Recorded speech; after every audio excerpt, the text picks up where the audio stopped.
Farany volana martsa lasa teo no fotoana nankalazana ny Taom-baovao Malagasy. Anisan'ireo sekoly izay nankalaza manokana izany fotoan-dehibe izany ny IEF ACEEM. Resy lahatra avokoa ny rehetra amin'ny tokony ankalazana hatrany izany Taom-baovao izany. Efa manomboka maro ireo olona na ireo sekoly no mankalaza izany ka tsaratsara kokoa raha averina izany ho nitalian'ny IEF ACEEM. Fomba anankiray izay anandratana ny Malagasy ary anisan'ny ampitana ny soatoavina Malagasy amin'ny taranaka. Ny fahitako azy dia mety kokoa raha averina ny Taom-baovao Malagasy eto Madagasikara. Ny ankamaroan'ny Malagasy dia tsapa fa ratsapaka aminy indrindra fa ny fitiavan-tanindrazana ny afo miredareda ho aminy amin'izany hoe Taom-baovao Malagasy izany maha-Malagasy azy.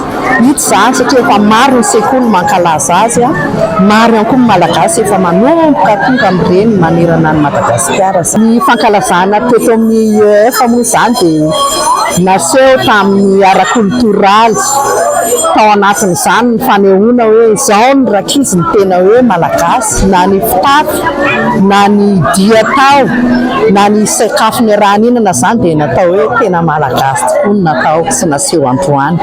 Ho an'ny maholy izay mpianatra mandato fianarana ao amin'ny IEF ACEEM dia mampiseho ny mampahafantatra misimisy kokoa ny fomba malagasy, ny Taom-baovao Malagasy araka ny fanazavany. Ny Taom-baovao Malagasy dia ohatran'ny hoe famerenana kely ny lasy dia mba mampiseho ny ankizy ny tradition zany. Izay le Taom-baovao Malagasy aminahy.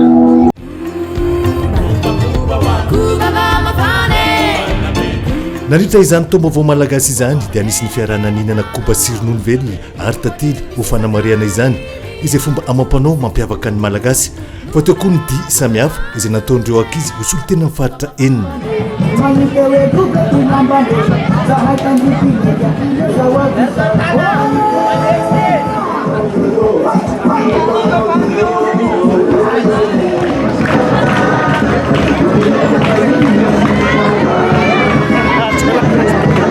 Tsy adinon'Andriamatoa filompanorona ny vondrom-pianabazana ACEEM koa ny rarosoa sy nananantrahatrany ireo mpianatra mba ho tena modely sy hitondra avo ny voninahitry ny sekoly. Mireherea Malagasy itsika na ny fitafiana na ny famotina mahavariana ny aletsika fa variana makatahaka ny anyvelany any.